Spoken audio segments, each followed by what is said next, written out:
তোমাদের পাশেই আছি, হৃদয়ের কাছাকাছি। জীবনের পথ সোজা নয়, আশা নিয়ে নিত্য বাঁচি।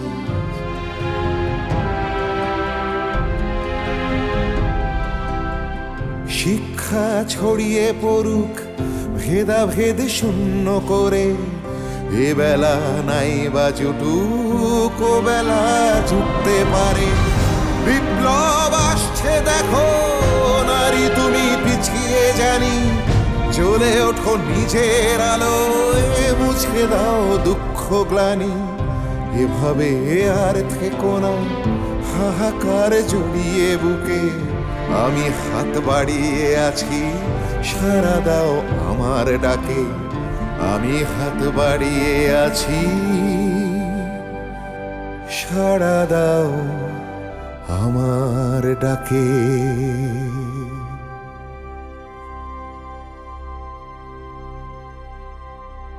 তাড়াতাড়ি করে ওই অবস্থাতে কোনো রকমের তৈরি হয়ে রওনা দিয়ে দিই। মাঝপথে গিয়ে দেখে যে ওর হাতে চুরিতে একটা চাল আটকে আছে, আর তক্ষুনি পালকি ঘুরাতে পারে। কারণ গৃহস্থ বাড়ির মাপা ভাতের চাল যদি একটাও বাইরে যায় বা যদি নষ্ট হয়, তাহলে সেই বাড়ির অনেক অকল্যাণ হয়। সেই চাল ফেরত দেওয়ার জন্যই ও ফিরে এসেছে। যেমন আছো মা তেমনই থেকো, তুমি একদিন অনেক বড় হবে, আমি এই দোয়াই করি। কি রে? ওফ, কি হলো? আমাকে তোমরা তো জ্বালাচ্ছ কেন বলতে পারো? কি বললি তুই? আমি তোকে জ্বালাচ্ছি? কোথায় আমি জানতে এলাম তোর চা রুটি লাগবে কিনা, আর তুই বলছিস আমি তোকে জ্বালাচ্ছি? আমি কি বলেছি চারুটির কথা? একা একা একটু শান্তিতে থাকবো, তার কোনো উপায় নেই। শান্তি? আমরা তো শান্তি নষ্ট করলাম। বলবি বল না, আর কি বলবি? 10 মাস 10 দিন গর্ভে ধারণ করে তোকে জন্ম দিয়েছি, ছোট্টবেলা থেকে এত বড় করেছি। এখন এখন তুই তার প্রতিদান দিলি, তাই না? বল না, আর কি বলবি তুই আমারে বল। মা, তুমি খুব ভালো করে জানো আমি এই কথা বলি। আমি শুধু একটু বলেছি শান্তিতে একা থাকতে চাই, বাস। একা একা থাকতে হবে কেন তোর? ও, বুঝতে পেরেছি, ওই মেয়ের কথা চিন্তা করবি, তাই না? মায়ের সামনে কথা বলতে তোর লজ্জা করে না? শোন, তোর বাবা কিন্তু বলে দিয়েছে ওই মেয়ের কথা এই বাড়িতে যেন কেউ মুখেও না আনে। আর আমিও বলে দিচ্ছি, হ্যাঁ, ওই মেয়ের ভাবনা এ বাড়িতে জানি কখনো না ঢুকে, আমার শেষ কথা। আমার ভাবনার উপর কি তোমরা পাহারা দেবে? আমার কি এতটুকু স্বাধীনতা নেই? না, নেই।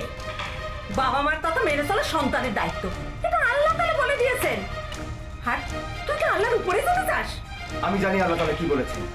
উনি বলেছেন আব্বা আমার কথা শুনতে, কিন্তু অন্যায় কথা শুনতে বলেননি। কি?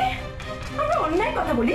বলো না, একটা মেয়েকে মিথ্যা স্বপ্ন দেখিয়ে সংসারে নিয়ে এলে, তারপর তখন প্রয়োজন ফুরিয়ে গেল ছুড়ে দিলে। বাহ, একবারও ভাবলে না সে মা হতে চলেছে।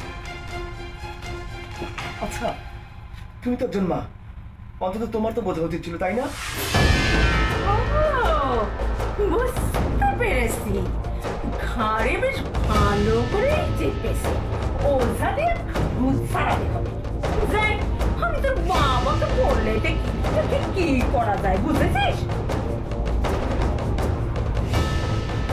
হ্যাঁ মা, কিছু একটা তো চেপেছে, কিন্তু সেটা এই জীবনে ছাড়বা না। বুদ্ধি তো শহরে গেছে, কিছু কাজ আছে, আজকেই ফিরবে, তবে বোধ করি রাত হবে, তাই আমি চলে এলাম। তো মন বললো যে কি নাকি কাজ আছে খুব দরকারি। মাফ করবেন কবিরাজ মশাই, আপনারা ব্যস্ত মানুষ, বিব্রত করার জন্য ক্ষমা চাচ্ছি, কিন্তু বিষয়টাও এমন ছিল, তাই আপনাকে মোহন ব্যাগেতে খবর না দেওয়ার পারল না। বসো বসো বসো, এত সংকোচ করছো কেন? দরকার হলে 1000 বার ডাকবে। আচ্ছা, এখন খুলে বলো তো কি হয়েছে? মেজ মল্লিক কি নতুন করে কিছু? আর কি, ওই একজনই আছে। আপনি ঠিকই বলেছেন, মুসলমান বাচ্চাদের হিন্দু স্কুলে পড়া নিয়ে যে ঝামেলা চলছে, তার জের পড়েছে আমার পাঠশালাতে। বাচ্চা বাচ্চা ছেলেগুলো যখন স্কুলে যাচ্ছিল, তখন তাদের অকথ্য ভাষায় গালাগালি আর টোন চিৎকারি করেছে মেঝো মল্লিক একটা দম্পতি। তারপর আমার পাঠশালার ছেলেমেয়েরা যখন বাসায় ফিরছিল, তখন তাদের রাস্তায় দাঁড় করিয়ে নানা রকম ভয় ভীতি দেখিয়েছে। আর এখানে এসে রীতিমতো পাঠশালাতে আগুন লাগিয়ে দেবে সেই হুমকি দিয়ে গেছে। গরিব চাষিরা তাদের ছেলেপেলেদের স্কুলে পাঠাতে এখন ভয় পাচ্ছে। সত্যি যদি এরকম কিছু হয় তাহলে তার কেলেঙ্কারির শেষ থাকবে না।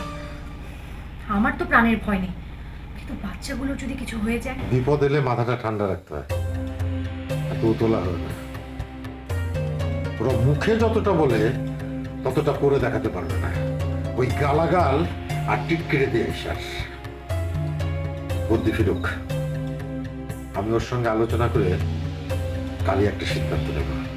আর শোনো, তুমি যেমন স্কুল চালাচ্ছিলে ওরকম চালিয়ে যাও, আর কোনোভাবে ওরা যেন বুঝতে না পারে তুমি ভয় পেয়েছো, তাহলে আরো মাথা চেপে বসবে। আমি চাষিদের সঙ্গে একটু আলাপ করবো। তেমনটাই করেছি কবিরাজ মশাই। তবে আমি আরেকটা কথা বলছিলাম, মেঝো মল্লিকের চেয়ে এই গায়ে অনেক বেশি জমির মালিক সম্পত্তি, তার লোকবলও অনেক বেশি। যদি আপনাদের আপত্তি না থাকে তাহলে তার কাছে সাহায্য চাইলে কেমন হয়? হ্যাঁ হ্যাঁ, যেতে পারি তার কাছে। তবে আমার জমিদারদের ব্যাপারে অতটা স্বচ্ছ ধারণা নেই আর ভরসাও নেই। না, যাবো, আমি প্রয়োজনে অবশ্যই যাব। কিন্তু আমি যতদূর জানি উনি তো গায়ে থাকেন না, বেশিরভাগ সময় ঢাকা বা কলকাতাতেই থাকেন। আর গায়ের ব্যাপারে ওনার তেমন কোনো আগ্রহ নেই, আর সে কারণে মেজ মল্লিক এতটা বেড়েছে। ঠিক বলেছেন, তার অমনোযোগিতার পুরো সুযোগটাই কাজে লাগিয়েছে মেঝো মল্লিক। কিন্তু আমরা যদি শঙ্করদেবের নজর এই সমস্যার দিকে আকর্ষণ করতে পারি তাহলে কি তিনি মুখ ফিরিয়ে থাকতে পারবেন? এই গ্রাম তার মাতৃভূমি, আর আমি শুনেছি তিনি লেখাপড়ার বিষয়ে বিশেষ অনুরাগী, আর এখন তিনি এখানেই আছেন। আপনি জানেন, এই পাঠশালা আমার সারা জীবনের একমাত্র স্বপ্ন, এবং আমি জানি এই গ্রাম আমাকে একজন ফেরারি বিপ্লবের বউ হিসেবে দেখে, সন্দেহের চোখে দেখে। তারাই আবার ছোট ছোট ছেলে মেয়েগুলোকে আমার কাছে দিয়ে নিশ্চিন্তে থাকে। ছোট ছোট ছেলে মেয়ের ভালো মন্দ জড়িয়ে আছে। আর এসব নিয়ে জমিদারের কাছে আমি একা যাবো দরবার করতে? তা কেন? আমি বুদ্ধি, আমরা কি মরে গেছি? আমি জানি একজন ক্ষমতাবান মানুষ পাশে থাকলে আমাদের লড়াইটা করে যাওয়া অনেক সহজ হবে। আমরা আমাদের লক্ষ্যে পৌঁছতে পারব। আমি চাই এই গ্রামের প্রতিটি ছেলে মেয়ে লেখাপড়া শিখে মাথা উঁচু করে দাঁড়ায়। অবশ্যই যাব আমি কথা দিচ্ছি, আমি অবশ্যই শঙ্করদেবের কাছে যাব।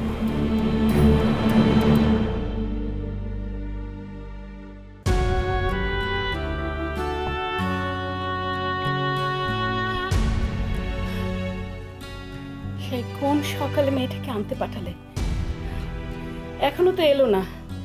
এদিকে বেলা তো বয়ে গেল। এসে পড়লো বলে তুমি চিন্তা করো না গুলের মা, একটু ঘুমাবার চেষ্টা করো, আমরা তো আছি। এই পোড়া চোখে তো ছাই ঘুম আসে না।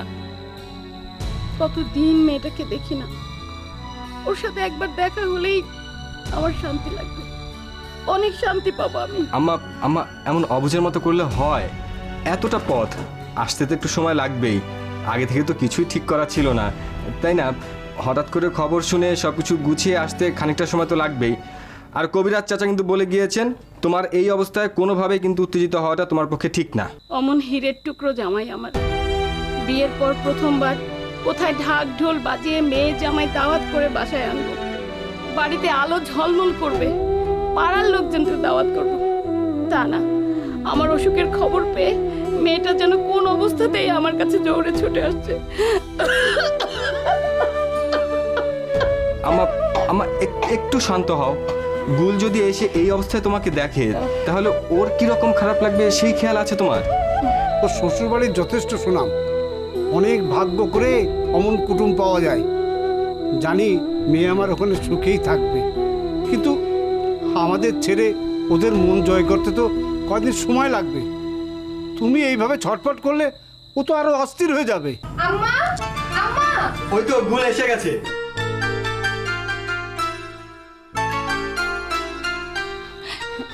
মা তুমি কেমন আছো? আমি এখন অনেক ভালো আছি মা, তোকে দেখার পরে আমি অনেক ভালো আছি। তুই তুই এত সুখে গেছিস কেন মা? আমার শুধু মার মেয়ে গলা জড়িয়ে কথা বললেই হবে? আমাদের সঙ্গে একটু কথা বলতে হয় না? আমাদের বুঝি মন খারাপ হয় না? না রে গুল, এভাবে বলো না ভাইয়া, আমার এই গায়ের গন্ধটা কতদিন পাইনি, তাই প্রাণ ভরে ঘ্রাণ নিচ্ছিলাম।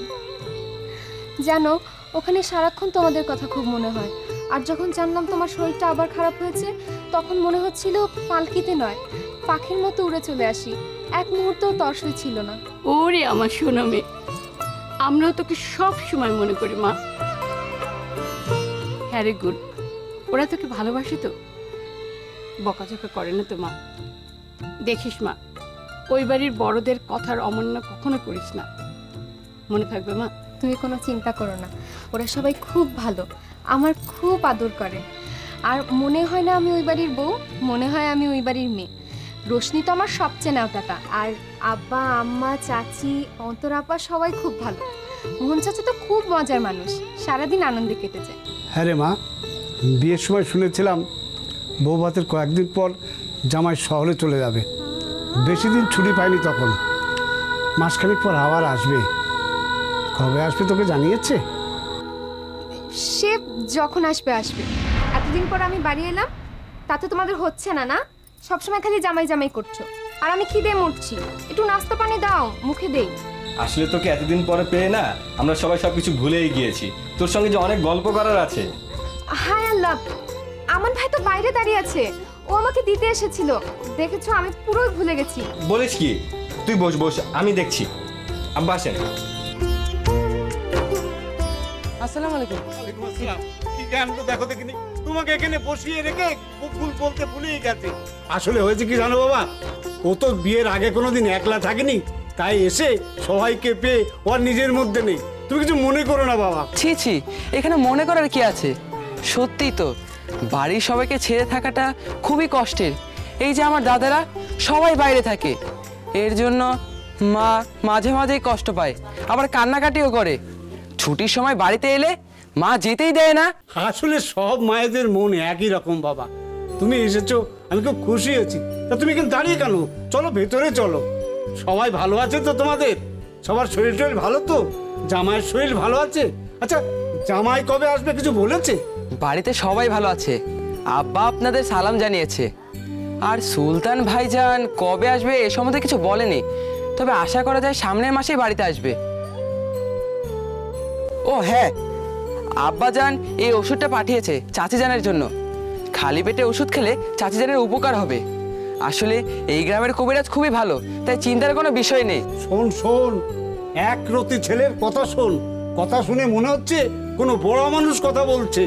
কথার কি বাঁধন! আসলে আসলে হচ্ছে কি শিক্ষা। জনাব মোহর আলীর খানদান। শোনো বাছা, তেমন কিছু হয়নি। গতকাল রাতে একটু বাড়াবাড়ি হয়েছিল, এখন ভালো আছে। তার উপরে আজ গুল চলে এসেছে, ওই আনন্দে এমনি সুস্থ হয়ে যাবে। তা তুমি কি এখানে দাঁড়িয়ে সব কথা বলবে? ভেতরে চলো, খাওয়া দাওয়া সেরে তারপর আরাম করে গল্প গুজব করা যায়। আজ আমি এক্ষুনি ফিরবো, বিকেল হলে ঝড় বৃষ্টি হতে পারে, তাই আর দেরি করব না। পরের বার এলে ভালো মতো খাওয়া দাওয়া করে যাব। ওটি হচ্ছে না। এই প্রথম কুটুমবাড়ি থেকে কেউ আমাদের এখানে এলো, আর আমরা তাকে সামান্য যত্নাতিটুকু না করে ছেড়ে দেব? তা তো হবে না ভাইয়া। আজ যদি না যাই তাহলে স্কুল কামাই হবে, বাড়িতেও চিন্তা করবে। আজ ছেড়ে দিন, অন্য সময় থাকবো। তোমাদের বাড়িতে না হয় আমি খবর পাঠিয়ে দেবো। আরে একদিন স্কুল কামাই হলে কোনো ক্ষতি হবে না। তুমি এসেছো, আমরা খুব খুশি হয়েছি। আজ আমাদের গায়ে থেকে যাও বাবা, আমরা খুব আনন্দ পাবো। না করো না বাবা। আরে চলো চলো, আগে একটু শরবত খেয়ে তারপর স্নান সেরে নেবে। তোমাকে নিয়ে পুকুরে যাব। পুকুর নয়, বড় দিঘি। ওই দিঘির কালো কালো জলে বড় বড় কালো বাউস মাছ দেখা যায়। দুটো ডুব দিয়ে নিলেই শান্তি। আব্বা আর এখানে কথা নয়, ও কতক্ষণ দাঁড়িয়ে থাকবে? চলো চলো ভেতরে চলো চলো ভেতরে চলো বাবা, চলো ভেতরে আসো। একটা সময় ছিল যতদূর চোখ যেত কেবল আমাদের জমি ছিল। এখন সেসব দিন আর কোথায়? তখন রাস্তায় বেরুলে লোকজন মাথা নিচু করে সালাম করত। মল্লিক বাড়ির পালকি বেরুলে লোকজন রাস্তা ছেড়ে দিয়ে রাস্তা খালি করে দিত। আমাদের বাপ দাদা ঠাকুররা সে সময় চাচাদের জায়গা ছেড়ে দিয়েছিল, আর নেমখানামের বাচ্চারা সেই সুযোগে সব দখল করে নিল আমাদের সরলতার সুযোগ নিয়ে। সেই সময় জায়গা দেওয়া হয়েছে, খাজনা মওকুফ করা হয়েছে, আর এখন বংশবৃদ্ধি হচ্ছে আর নিত্য নতুন দাওয়া তুলছিস, খাজনাতি দেওয়ার নাম নেই। আর ওই শঙ্করদেব জাল দলিল করে আমাদের সমস্ত জমি দখল করে নিল, তো মানা যায় না। কোনোভাবে যদি একবার ওই সম্পত্তিগুলি ফেরত পাওয়া যেত তর্ক। এই জন্যই তো বলে পায়ের জুতো পায়ের তলাতে রাখতে হয়, মাথায় তুলতে নেই। হ্যাঁ, আর ওই শঙ্করদেব কি বলবো, ওই চাষাদের খাজনা এমন কমিয়েছে যে ওরা এখন যা খুশি তাই করছে। তবে কর্তা, আপনাকে কিন্তু সব শক্ত হাতে শাস্তি করতে হবে। যদি অভয় দেন তো একটা কথা জিজ্ঞেস করি কর্তা, আমি যতটুকু জানি এই গায়ের বেশিরভাগ জমি হলো শঙ্করদেবের, তাহলে সে কেন জাল দলিল করে আপনার জমি চুরি করবে? যত বড় মুখ নয় তত বড় কথা। তোর কাজ তুই ঠিক মতো কর, কেষ্ট বলে যাস নে, তা না হলে চাকরিটা কিন্তু যাবে। তখন বউ ছেলে মেয়ে নিয়ে পথে বসবি, কথা মনে আছে? ভুল হয়ে গেছে কর্তা, এমন ভুল আর কোনোদিন হবে না। এবারের মতো মাফ করে দিন কর্তা, এবারের মতো মাফ করে দিন। ওই জন্যই বলেছি কর্তা, ছোট লোকদের মাথায় তুলবেন না। তুমি চুপ করো তর্ক। ভালো করে খাতা দেখো, যেন কোনো জায়গা বাদ না পড়ে। আমার জায়গা চাষ করবে আর আমায় খাজনা দেবে না, সেটা তো হতে পারে না। চলো। কর্তা ক্ষমা করবেন, আসলে আমি আবার ওই ন্যায্য কথা না বলে থাকতে পারি না, তারপরও বলবো যে এসব ছোট লোকদের বেশি দয়া করবেন না। আমার হচ্ছে দয়ার শরীর, জানো তো, মানুষের দুঃখ কষ্ট আমি একদম সহ্য করতে পারি না। ওরা না খেয়ে থাকবে সেটা তো আমি দেখতে পারবো না, তাই তো দয়া করেছিলাম। কিন্তু ওরা আমার এই দয়াকে দুর্বলতা ভাবছে। এই মোহরের সাথে সাথে যারা যারা সঙ্গ দিচ্ছে তাদের খাজনা আমি দ্বিগুণ বাড়িয়ে দেবো, তখন খচ্চর গুলি টের পাবে কত ধানে কত চাল। এটা তো শুধু মোহরের তালে কেন, এই তো সুযোগ। যারা ওই পুষ্পর পাঠশালায় পড়াশোনা করছে তাদের এসব দিকের সব সুযোগ সুবিধা বন্ধ, আর চাষাবাদ বন্ধ হয়ে গেলেই তো দেখবেন খাবেটা কি, এমনিতেও পাঠশালা বন্ধ হয়ে যাবে, তখন ওই বাজার থেকে একটা তালা কিনে এনে ঝুলিয়ে দিলেই হলো। জব্বর বলেছ তো। আসলে তোমার মাথাটা হচ্ছে একটা ইবলিসের কারখানা। ওভাবে বলবেন না কর্তা, আপনি হচ্ছেন কি প্রভু, আর আমি তো আপনার ভক্ত মাত্র। ও ভালো কথা, এই যে এই জমিটার কথা বলেছিলাম, অনেক দিন হলো খাজনা দিচ্ছে না, এই ফসল ভালো হয়নি, অমুক হয়নি তমুক হয়নি বলে বলে দুবারের খাজনা বাকি পড়েছে। এই চাষার বাচ্চারা,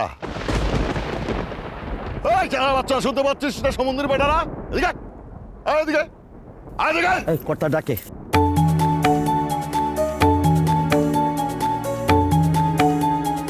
আর সামনে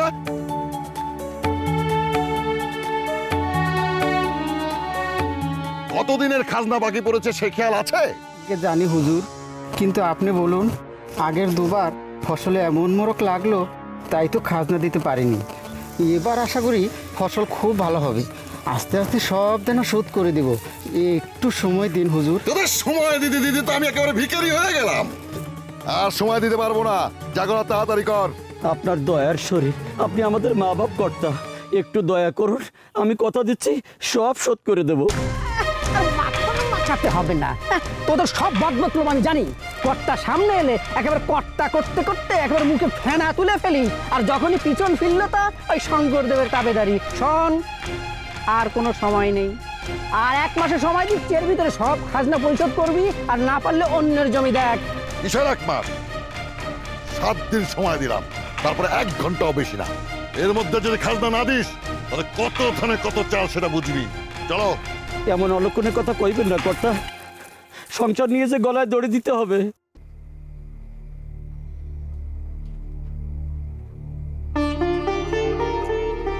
আচ্ছা, তোমাকে কতবার বলেছি যে জর্দা দিয়ে পান টান খেও না, এতে শরীর খারাপ হয়। তুমি থাকতে আমার কি চিন্তা? সারা দুনিয়ার লোকের রোগ সারিয়ে বেড়াচ্ছ, আর আমার বেলায় এত চিন্তা? এই বয়সে শরীর খারাপ হলে সহজে সারে না। না সারলে না সার, এমনিতে তো তোমাকে কাছে পাই না, তাও না হয় রোগের ছুতো একটু কাছে পাবো, তখন তো তোমাকে আমার সেবা করতে হবে। বাবা, আজ দেখছি বেগম সাহেবের মেজাজ বেশ ভালোই আছে। হ্যাঁ, কি ব্যাপার? একদম ঠিক ধরেছ।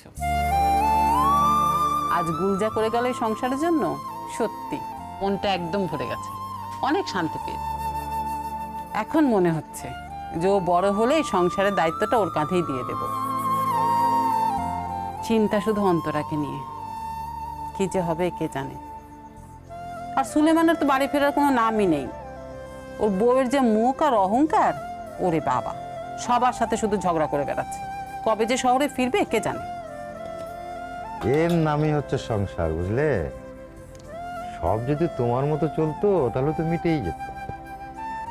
আসলে উপরওয়ালা নানান কিছুর ভেতর দিয়ে আমাদের পরীক্ষা নেয়, ধৈর্যের পরীক্ষা। অন্তরা আমার খুব ভালো মেয়ে, ওর ভালো হবে, দেখে নিও তুমি। ওই ফুলমা একদিন নিশ্চয়ই এসে ওকে নিয়ে যাবে। আর যদি তেমন কিছু হয় তো আমি কথা বলবো, অসুবিধে কি? প্রয়োজন হলে ওদের আলাদা ঘরের ব্যবস্থা করে দেবো। ফুলমিয়ার বাড়ির লোকজন খারাপ হলেও ফুলমিয়া কিন্তু মানুষটা খারাপ না, তুমি দেখে নিও। বুঝলাম। আসলে সব মা বাবাই চায় তার সন্তান ভালো থাকুক, সুখে থাকুক, কিন্তু সব তো আর আমাদের মতো করে চলবে না। এই যে সুলেমান, সে যদি ঘরে ফিরতে না চায় তো থাকুক তার জীবন দর্শন নিয়ে। আর ওর বউ তো বদলাবার নয়, ওর কথায় কান না দেয়। তবে আমার নাতি নাতনিদের প্রতি আমার একটা দায়িত্ব আছে। ওদেরকে আমি স্কুলে ভর্তি করার ব্যাপারে কথা বলেছি। কিছুদিনের মধ্যেই পুষ্পুর স্কুলে ভর্তি করিয়ে দেব। তুমি ভর্তি করিয়ে দিতে চাইলেই কি ওদের বাবা মা রাজি হবে? হামিদা তো পারলে এক্ষুনি অতটুকু মেয়েটাকে বিয়ে দিয়ে দেয়। ওরা শহরে থাকে, ছেলে মেয়েদেরকে ছেড়ে কি থাকতে পারবে? আর তাছাড়া হামিদার যে মুখ, ওর সঙ্গে তর্ক কে করবে? কেন মেনে নেবে না কেন? আমার বংশের ছেলেমেয়েরা কি অশিক্ষিত হয়ে থাকবে? আর আমি কি করব না করব সেটা কি হামিদাকে কৈফিয়ত দিতে হবে? আমি শুধু আমার সিদ্ধান্তটা জানিয়ে দেবো। ও নিয়ে তুমি ভেবো না, ওটা আমার উপর ছেড়ে দেবো। ঠিক আছে, তুমি যেটা ভালো মনে করো সেটাই করো। আর আমার তো ভালোই হবে, বাচ্চাগুলো যদি এখানে থাকে তাহলে তো আমারই ভালো। বরং ওরা চলে গেলে আমার মনটা খারাপ হয়ে যায়। হ্যাঁ গো, ওই পুষ্পবতী তোমাকে ডেকে নিয়ে গেছিল কেন? খুব জরুরি কিছু ছিল? না মানে এমনি জিজ্ঞেস করলাম, অতগুলো ডাব পাঠিয়ে ডেকে নিল তো। আচ্ছা তুমি কি ভাবো বলো তো? হ্যাঁ, তোমার স্বামীকে ছিনিয়ে নেবে? হ্যাঁ, এত সোজা না। তোমার স্বামী তোমার ছিল, তোমারই থাকবে। যা, আরে ছাড়ো।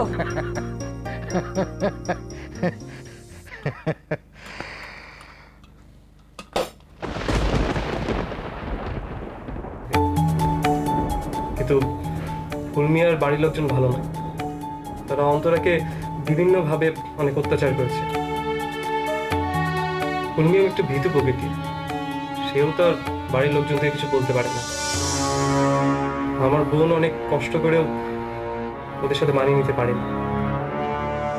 তাই আমার বোন গর্ভবতী অবস্থায় আজ আমাদের বাড়িতে। তাতেও না আমার আব্বুর শিক্ষা হয়নি। তিনি জোর করে তার ইচ্ছে মতো একটা মেয়ের সাথে আমাকে বিয়ে দিয়েছে। মেয়েটা কালো, গ্রামের মহিলাদের মতো দেখতে। আচ্ছা,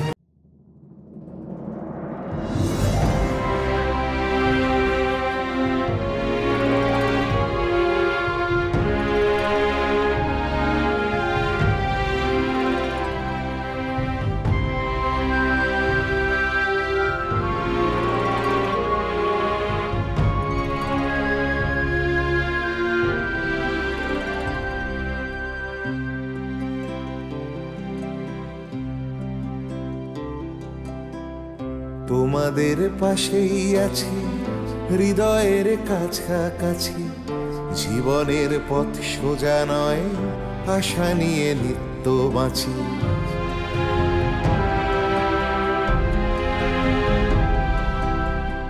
তোমাদের পাশেই আছি, হৃদয়ের কাছাকাছি। জীবনের পথ সোজা নয়, আশা নিয়ে নিত্য বাঁচি।